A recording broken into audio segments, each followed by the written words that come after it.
Bas saya nak main nak kata. Saya pula. Saya nak main juga. Saya kira penting. Kenapa kamu berdua berebut? Saya nak main. Saya pun nak main juga. Ya, saya tahu. Kamu berdua nak main tapi boleh ke kita berebut mainan? Tak boleh, cikgu.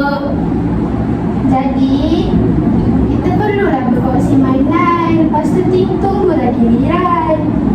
Sebab kamu berdua berebut, cikgu simpan mainan ni.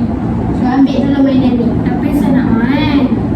Cikgu tahu, tapi sekarang hak kamu berdua untuk main hilang buat sebentar waktu. Sebab kamu berdua tak main dengan baik.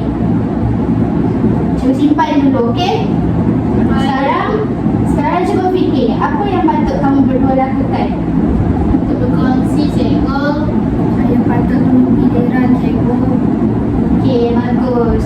Sebab kamu berdua dah minta maaf, janji untuk berkongsi, cikgu pulangkan semula hak kamu tu.